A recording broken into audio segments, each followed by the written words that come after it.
دغه یوه ډېره غټه کمزوري ده په موږ کې عزتمنو. کله چې ماښام د خپل کاروبار تجارت څخه ستړي کور ته راسو، د مور و پلار په خونه کې کښېنستل. موږ ماشاءالله ټوله د مور و پلار سره کښېنو، د هغه په کمره کې کښېنو، ډوډۍ د هغه سره خورو، چای د هغه سره کوو، بیا چې ځو خپلې خونې له ځو. دا ډېر ښه عادت دی. د مور و پلار سره په دا عمر کې ناسته کول، د هغو مخ ته کتل، دا ثواب. خو مشکل دا دی چې موږ ټول حساب کتاب د مور و پلار په خونه کې، چې د بازار څه جنجالونه دي، څه ستړیا دي، څه تکلیفونه، څه مشقتونه دي، هغه د دوی مخ ته بیان. لکه مور و پلار به سپین ږیري، مور به سپین سري، د تاوان تاب نه لري، د تکلیف تاب نه لري، د پریشانی تاب نه لري، د خوابدیا تاب نه لري. موږ به دا ټوله جنجالونه راوړو د دوی مخ ته په بیان. دا ډېر بد عادت دی، دا د ګناه ده، دا مور و پلار ته ایذا او تکلیف رسول دي. لکه پیغمبر علیه الصلاة والسلام فرمایي چې تاسو د مور و پلار سره نیکي وکړئ. نیکي دا ده چې ته دوی وخندې، د دوی سره د خندا خبرې وکړي. حضرت عمر رضی الله تعالی عنہ روایت دی د عبدالله بن عمر رضی الله تعالی عنہ، دا الجامع لشعب الایمان کې دا روایت راغلی دی چې پیغمبر علیه الصلاة والسلام دا فرمایي چې ستاسې د مور و پلار سره نیکي څه ده؟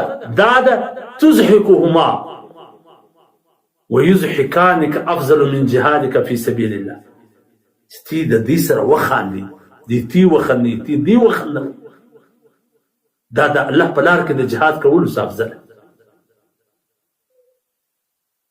د مور او پلار مخته باید د خوشحالي خبرې وکړي، د آبادۍ خبرې وکړي، داسې خبره وکړي چې دوی وخاندي چې او ماشاءالله زما د زوی کار څونه برابر. د الله شکر د دوی مخته ادا کوه.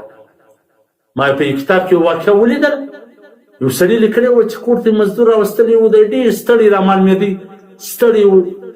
بیا ما چې په خپل موټر کې کور ته ورسو، چې کله مې کور ته ورساوی، د دروازې و مخته یو درخت ولاړ. د داسې چم وکړي لکه په دا درخت چې شی راوځړي، حالانکه شی په لاس کې نه و. بله ورځ چې راغلی، ما پوښتنه ځینې وکړه چې دا دې څنګه چم بله ورځ وکړي. ده راته څومره د تعجب خبره وکړه، ول زه د بندې ټولې پریشانۍ، ټول ټینشنونه، ټول تکلیفونه، د خوابدۍ خبرې زه په دا درخت راوځړم. کور ته زه خوشحاله ورځم.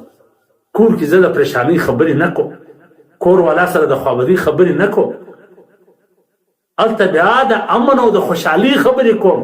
هلته د ښه کاروبار چې داسې کار برابر دی، داسې اساني وه، داسې وسعي وه، نو چې زه خپله په تکلیف یم، دوی ولې راسره په تکلیف.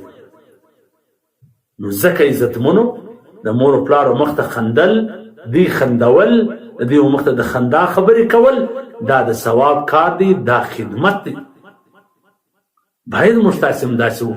دا د کاروبار و تجارت و دا یا څه ولاړو یا څه رالو، یا په تکلیف یا نه، یا چا پیسې وړي دي یا نه دي وړي، دا ټولې پر بیابان کوئ، یا په بیټکې کوئ، یا داسې د کورنیانو څخه لرې کوئ چې دوی د سره په تکلیف نه سي، خپله خو په تکلیف کې، نور په تکلیف کې وانه چو.